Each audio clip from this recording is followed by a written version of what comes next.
Hello and welcome to Journey to Easter. Today is Saturday, the fifth week of Lent, the last day of the week of Lent, and then we move into Holy Week. It's still Lent, but we move into a different, part of our focus and celebration. Today is March the 23rd. Had another Kenny birthday yesterday, March the 22nd. My son-in-law Jake. A lot of birthdays in March for all of us. So happy birthday, Jake. Glad you're in the family. But today's gospel. Chapter 11, it begins to show the frustration, of the church leaders, especially, the high priest. They began to get very nervous about Jesus and how people were coming to believe in him, follow him, and they had a lot of great fears about what they could lose because of this one man. So I want to read to you this, chapter 11. It says, "So the chief priests and the Pharisees convened the Sanhedrin, and they said, 'What are we going to do? This man is performing many signs. If we leave him alone, all will believe in him, and the Romans will come and take away both our land and our nation.'" So Caiaphas was the high priest during that time, and many of the religious leaders at the time, they appeared to be far more concerned about their worldly status and their power than, truly about the matters of faith. Jesus was creating a stir within them, and they were afraid of losing that status and losing that power. I don't think they were concerned so much for their deep love of God as much as they were about, the riches that they had and the power that they had amongst the people and the relationship that they even had with the Romans. Now, it was still a tough time, but if you were a church leader, you ended up having a better relationship, I think, and also a better place in society. They weren't so concerned about, bringing that faith in a stronger way to the people. They became real complacent, I would have to say.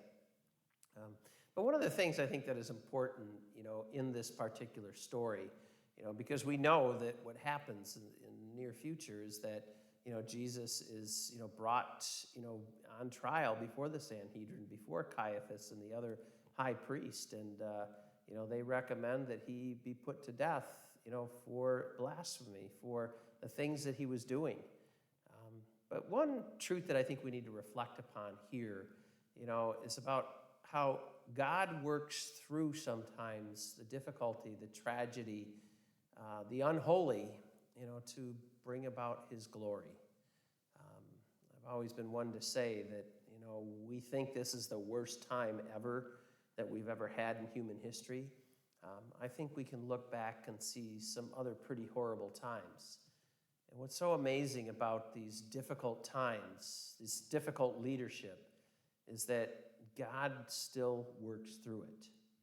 God still works through it to bring about his glory. And we always have to believe that God is greater than all of this. I mean, we could look at, times in history where it's just been devastating to a whole nation, that there was that presence of evil, but yet that evil fell, and what still continued but the power of God, the glory of God. And I think, sometimes we have to know that and trust, that God will work through it. We find ourselves in a difficult time right now. We don't know, about our leadership. We question it, our political leadership. And, sometimes it gets people very frustrated, and sometimes to a point where they want to throw in the towel.